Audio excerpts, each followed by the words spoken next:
I've been through many seasons, and I'm sure a lot of you can relate, where you get fed up and you're just like, this is it. This is the year, this is the month, this is the week or the day. I'm gonna do it. I'm going to stick to the diet. I'm gonna go to the gym every day, and I'm just going to do it because I'm sick of feeling this way. It's time to get the weight off, it's time to feel healthier, it's time to reach those goals. Just like in my spiritual walk, there have been so many times throughout my life where I felt the same way. It was kind of like, I'm sick of living unsatisfied with my relationship with God, and this is it. I'm just going to stick to it. I'm going to stick to the Bible reading plan. I'm going to go to church every Sunday, and I'm going to do those things, and I'm going to get right with God, and it's time.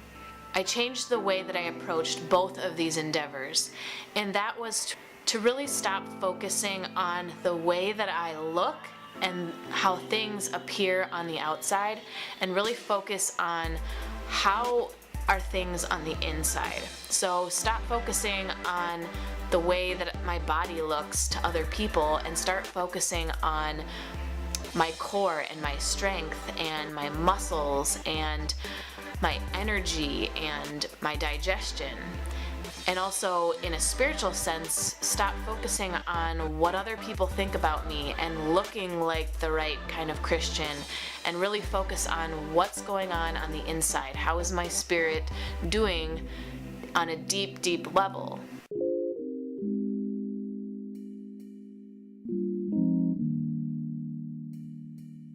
So we joined the gym in November a few months ago, and typically I'm a treadmill girl. I love just jumping on the treadmill, running for a few miles, burning some calories, and I'll call it a day. But I knew that if my goal was strength, that I had to cross that invisible line at the gym that separates the cardio equipment from the weights. And if you go to the gym, you know exactly what I'm talking about.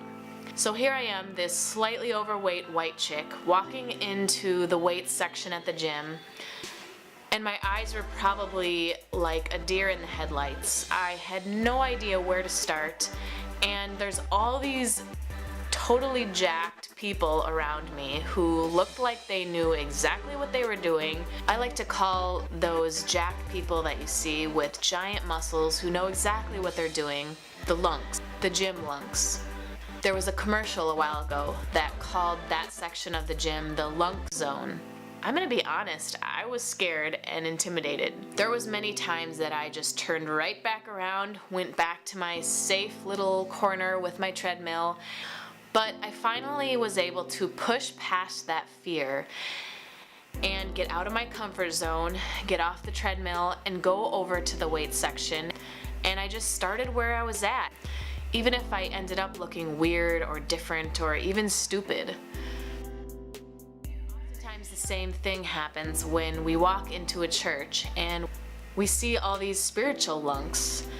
These people that look like they have it all together. They know what they're doing, they know how to pray out loud eloquently, and they read their Bible every day, and they can speak in front of a large group of people about God and not be nervous. We see these people and we tend to get intimidated, and we go, I don't know what I'm doing, I don't belong here, I'm just gonna turn around, go back to my comfort zone, and not approach these people.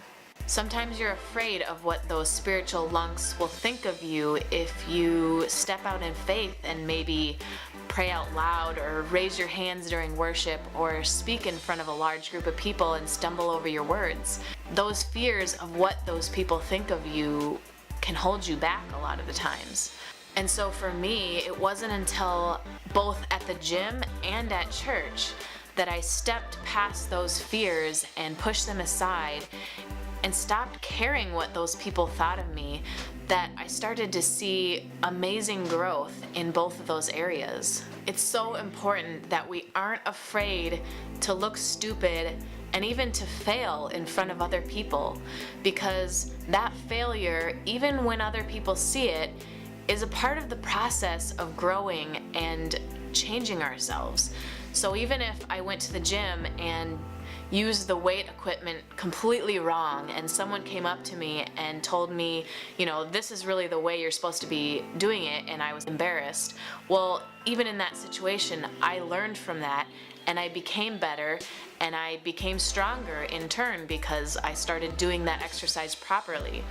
And at church, when I practice speaking in front of a big group of people and I look completely ridiculous because I'm not used to public speaking, but people give me tips and pointers on how to do it better, that helps me grow and that helps me become a better leader and a better Christian. It's even important to learn how to utilize those lunks at the gym and at church to help teach you. Sometimes I would go to the gym and I would find a female with a similar height who had the body structure that I wanted, who seemed like she was really healthy and strong. And I would just kind of follow her around and copy what she did, because obviously she knew what she was doing to get to the place that she's at. And so I was able to grow and learn from those people that are really intimidating. Just like at church, I would be around people who had the walk with God that I wanted, and who had the marriage and the family that I desired, who were strong and leaders, and I would copy the things that they did. I would ask them, what do you do to get to that place, and what are your secrets in having a strong, healthy family? And really utilizing those people that you kind of want to stay away from sometimes, but they're really a huge asset to growing and changing and transforming yourself. Another tendency we have with these lunks at the gym and at church is that we tend to just be jealous of them. We look at them and they have all these things that we want. They have that perfect body or the perfect life, the perfect family, and they make it look so easy.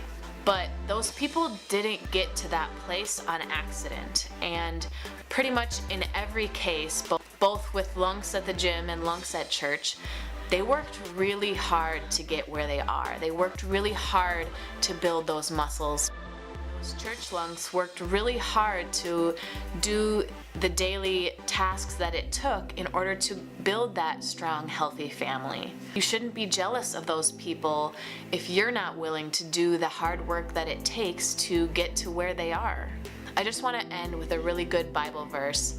1 Timothy 4:8 says, "For physical training is of some value, but godliness has value for all things, holding promise for both the present life and the life to come."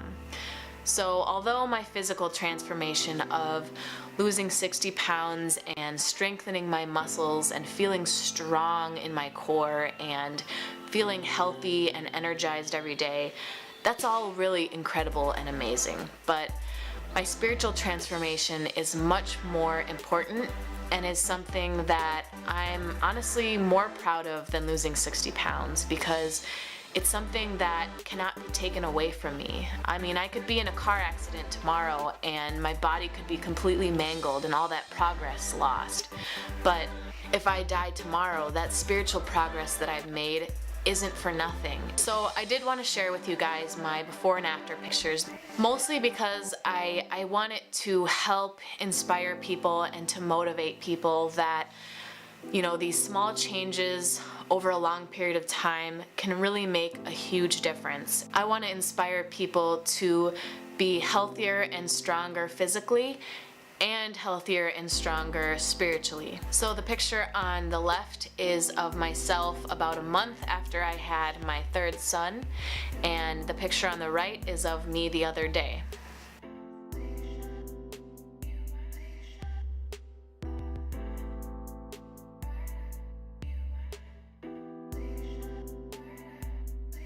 And I just wanted to add one more quick point, and that is to never judge the lunks by the way that they look. Even if they look like they have it all together, everyone in some way, shape, or form has problems in their life. And they may look like they have the perfect body, but maybe you can't see that they're really struggling with significant pain in their body.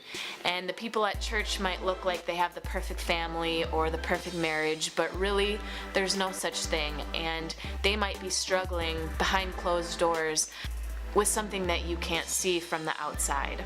And I might look slim for my after picture, but if you look really closely at my spiritual life and physically, I have my flaws just like everybody else. So don't ever judge someone just by the way that they look from the outside.